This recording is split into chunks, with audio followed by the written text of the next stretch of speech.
Continuamos entonces la segunda parte con el segundo video sobre el arrebatamiento de la iglesia. Y quiero llevarlos a analizar un pasaje bíblico que está allí en la primera carta del apóstol Pablo a los Corintios, capítulo 15, versículos 51 a 52. Hablando de lo que es el arrebatamiento de la iglesia, la resurrección y la transformación, vamos a tocar este pasaje. Pablo dice, no todos dormiremos, o sea, no todos los cristianos van a estar muertos cuando el Señor venga. Habrá millones de creyentes vivos, pero dice, todos seremos transformados. O sea, para poder entrar al reino de los cielos, todos los creyentes, ya sea los resucitados y los vivos, deben ser transformados y recibir cuerpos gloriosos para poder ser arrebatados e ir con el Señor al cielo. Ahora, tanto los creyentes resucitados, los muertos en Cristo, como los creyentes que estén vivos en el día del arrebatamiento, serán transformados y serán arrebatados juntos. Dice, los que hayamos quedado vivos seremos llevados juntamente con ellos en las nubes para encontrarnos con el Señor en el aire y así estaremos para siempre con el Señor. Es decir, el destino de la iglesia arrebatada es encontrarse con Cristo en el aire. No olvidemos que la iglesia arrebatada está compuesta de los muertos resucitados y de los creyentes vivos que han sido transformados. Dice, en un momento, en un abrir y cerrar de ojo a la final trompeta, porque se tocará la trompeta y los muertos en Cristo serán resucitados, incorruptibles, y nosotros seremos transformados. ¿En qué estado van a resucitar los muertos en Cristo? ¿Qué pasará con ellos si ya no queda ni polvo? Pablo hace esta pregunta, anticipándose a un interlocutor que haga la pregunta. Pero alguno dirá, ¿cómo resucitarán los muertos? ¿Con qué cuerpo vendrán? Y procede a responder esto en los versículos 42 al 44 de este capítulo 15. Dice, así también será la resurrección de los muertos. Se siembra en corrupción, resucitará en incorrupción. Se siembra en deshonra, resucitará en gloria. Se siembra en debilidad, resucitará en poder. Se siembra un cuerpo animal, resucitará un cuerpo espiritual. Hay cuerpo animal y hay cuerpo espiritual. Otras versiones dicen hay cuerpo físico y cuerpo espiritual, o sea, hay un cuerpo biológico, a eso llama Pablo un cuerpo animal. Hay un cuerpo biológico, físico, y hay un cuerpo espiritual. Dos preguntas quiero hacer. Si usted leyó el texto bíblico, ¿cuáles son las cuatro características de aquello que se siembra? Pablo está utilizando la figura de una semilla que se siembra. Uno siembra la semilla y esa semilla se pudre, desaparece y cuando llega el tiempo de la cosecha hay un hermoso fruto allí, pero no está la semilla original que usted plantó en la tierra. Tomando esa figura dice, así también es cuando alguien muere, va al sepulcro y luego ocurre en el futuro la resurrección. ¿Cuáles son las cuatro características de lo que se siembra? Pablo dice que sembramos un cuerpo en corrupción, un cuerpo corruptible, un cuerpo envejecido, un cuerpo que se va desgastando, enfermando. Eso es lo que se siembra. Esa es la semilla que nosotros sembramos en la tierra. Este cuerpo se siembra en deshonra. Es un cuerpo que no tiene gloria. No hay nada maravilloso en él. También lo sembramos en debilidad. Somos frágiles. Esto alude a la fragilidad humana. Y sembramos un cuerpo animal, o sea, un cuerpo biológico, un cuerpo físico. La segunda pregunta, ¿cuáles son las cuatro características de lo que va a resucitar? Se siembra en esta cuádruple condición, resucita en una cuádruple condición. La resurrección, ¿cómo resucita el cuerpo? Resucitará ese cuerpo corruptible, resucita incorruptible. Resucitará un cuerpo glorioso, semejante, dice, al cuerpo de la gloria del Señor, semejante a la gloria de Cristo. Será un cuerpo espectacular. Es un cuerpo débil, se siembra en debilidad, pero resucitará un cuerpo que tiene un poder diferente. Vemos que el cuerpo del Cristo resucitado tenía poderes que no tiene ningún cuerpo humano. Y sembramos un cuerpo biológico, físico, pero el cuerpo que resucita es un cuerpo espiritual. Es decir, tiene aspectos físicos, el cuerpo de Jesús se podía tocar, Jesús podía comer, estar con sus discípulos, ellos lo palpaban, pero esencialmente era un cuerpo espiritual. Y la Biblia afirma que este cuerpo resucitado con el cual el Señor nos resucitará será un cuerpo semejante al cuerpo del Jesús resucitado.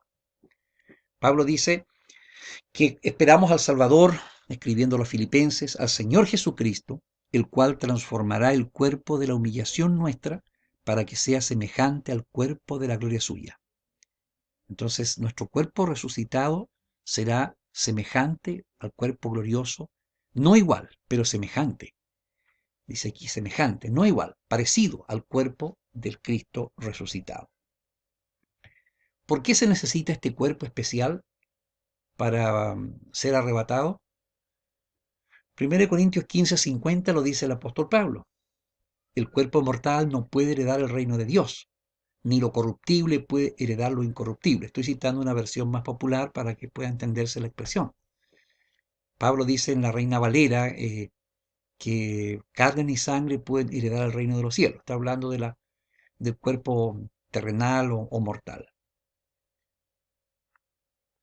Lo que pasa es que nuestra futura existencia ya no será como la existencia en la tierra. Viviremos en un mundo nuevo, una tierra nueva, gloriosa, donde necesitamos cuerpos adecuados. Este cuerpo envejecido, este cuerpo, como dice Pablo en Romanos 8, que gime esperando la redención, no podrá estar ahí porque esta condición de vida es como volver al paraíso. Y ahí no puede entrar un cuerpo envejecido, no puede entrar un cuerpo corruptible, necesita un cuerpo nuevo. La tierra donde viviremos es descrita como una tierra nueva y un cielo nuevo, lo dice Apocalipsis 21. El primer orden de existencia cósmica ya no existirá. El primer cielo y la primera tierra ya no existirán más. Si usted lee en 2 de Pedro capítulo 3, ya al final, dice que todo este orden cósmico va a ser deshecho, los elementos serán fundidos y la tierra y sus obras se quemarán. Por lo tanto, es una tierra nueva que nos espera.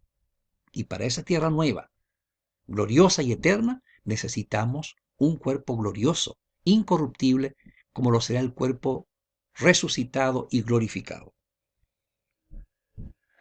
Respecto a la venida del Señor, porque estamos dentro del tema de lo que es el segundo advenimiento de Cristo, la gente pregunta hoy día, ¿y qué pasa con las señales de la venida del Señor? De acuerdo con la Biblia, habrá muchas señales que indicarán la proximidad de su venida, pero a pesar de todo esto, su venida será repentina y sorpresiva, porque como esto lo dijo Jesús, porque como el relámpago que sale del oriente y se muestra hasta el occidente, así será también la venida del Hijo del Hombre. Pablo dice a los tesalonicenses, porque vosotros sabéis perfectamente que el día del Señor vendrá, así como ladrón en la noche, que cuando digan paz y seguridad, entonces vendrá sobre ellos destrucción repentina, como los dolores a la mujer encinta, y no escaparán. Muchos seres humanos, incluyendo cristianos, quisieran saber la hora exacta de la venida del Señor y estar preparados en los momentos antes, considerando las señales, pero Jesús dice que el día y la hora nadie lo sabe, solamente su Padre que está en los cielos. También en el capítulo 5, 1 Tesalonicenses, versículos 5 y 6, Pablo dice, mas vosotros, hermanos, no estáis en tinieblas, para que aquel día os sorprenda como ladrón. Por tanto, no durmamos como los demás, sino que velemos y seamos sobrios. Es decir, no podemos estar en un sueño espiritual y esperar que así venga el Señor. Velemos, dice, seamos sobrios, estemos despiertos. Pero igual podemos resumir brevemente el conjunto de señales que nos da la Biblia acerca de la venida del Señor. La mayoría fueron dadas por el Señor Jesucristo. Primera señal dice, Jesús dice en Mateo 24:14 que este evangelio del reino será predicado a todas las naciones y entonces vendrá el fin. Esa es la primera señal, cuando el evangelio se predique a todas las naciones, a todos los grupos étnicos, según eh, la etimología de la palabra naciones, entonces vendrá el fin. También Jesús indicó que en Mateo 24 que vendrán convulsiones sociales, guerras, hambres, pestes, que se irán incrementando. Usted dirá, bueno, esto ha ocurrido en toda la historia de la iglesia, es verdad. Pero Jesús dice que se incrementará esto irá en un increciendo a medida que se acerca su venida. Habrán señales religiosas. ¿Cuáles son? Apostasía, falsos maestros, falsos cristos, persecución a los cristianos. También está eso en Mateo 24. Habrán señales cósmicas. Dice que habrá señales en el cielo y en la tierra. Habrán terremotos como señales físicas. Todo el mundo físico se convulsionará. Y el aumento de la maldad y del pecado podríamos llevar una señal moral. Gran corrupción moral. Y por supuesto, Pablo dice a los tesalonicenses que Jesús no vendrá sin que primero se manifieste el hombre de perdición, el inicuo, a quien se conoce popularmente como el anticristo. Estas son señales, un resumen de las señales que precederán la segunda venida de Cristo. Ahora, quisiera retroceder un poquito al tema de las señales.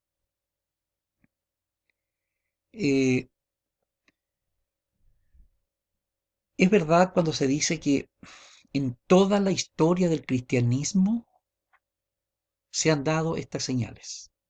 Y es verdad que cada generación de cristianos ha esperado la venida del Señor como algo inminente, como algo que ocurriría en su propia generación. Pablo mismo creía que Jesucristo vendría en su generación, que él no vería muerte sin antes ver a Jesucristo viniendo en las nubes del cielo. Bueno, yo creo que el Señor con esto también quiere que la iglesia siempre se mantenga vigilante, que la iglesia se mantenga siempre alerta, que no, como dice Pablo, lo leíamos recién a los tesalonicenses, no nos durmamos, sino que velemos. La palabra velar significa no dormirse, estar atento.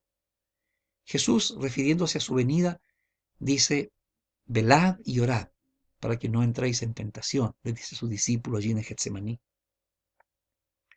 Y creo yo que es bueno que los cristianos siempre se pregunten y digan y vivan como si el Señor fuera a venir en su misma generación. Pero no debemos entrar en el pánico escatológico, como predicaba tiempo atrás yo, sino esto nos indique que la redención está cerca. Como Jesús dijo, cuando estas señales comiencen a ocurrir, erguíos, levantad vuestra cabeza, porque vuestra redención está cercana, como lo expresó ahí en el Evangelio de Lucas. Así que esto es lo que yo puedo decir sobre las señales. No me gusta el tema de estar queriendo dar fecha o diciendo, no, el Señor viene ahora, ya, mañana o pasado. Es verdad, Él podría venir en cualquier momento, pero nuestra preocupación no es decir, voy a estar preparándome para la venida del Señor. Siempre debo estar preparado con mi fe firme en Jesucristo. Para ir resumiendo, digamos entonces a modo de resumen y conclusión, que tanto la resurrección de los creyentes, la transformación de los creyentes vivos y el arrebatamiento de los creyentes, todo esto está comprendido dentro del tema general que llamamos la segunda venida de Cristo. La segunda venida de Cristo comprende también otros eventos que lo iremos viendo más adelante. Los cristianos que serán arrebatados, resucitados y los otros transformados, por fin estarán alcanzando ese estado glorificado y estarán con el Señor para siempre. Recordemos lo que dice la Biblia. Primera de Juan capítulo 3. Somos hijos de Dios, dice Juan, pero aún no se ha manifestado lo que hemos de ser.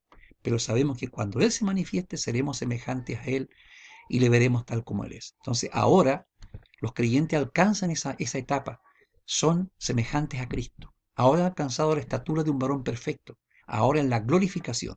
La glorificación del creyente es la etapa final de su proceso de crecimiento. Su proceso de santificación nunca se va a completar aquí en la tierra, sino en el día de la glorificación, cuando reciban cuerpos incorruptibles de gloria.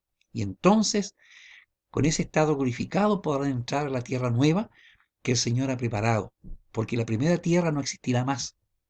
Será una tierra nueva, un cielo nuevo. El mar ya no existía más, dice Juan. Así que es un estado totalmente nuevo y dice, estaremos así, en este estado glorificado, para siempre con el Señor. Quiero animarlos con esta palabra al final de Apocalipsis, capítulo 22, 20. Jesús dice, ciertamente vengo en breve, amén, sí ven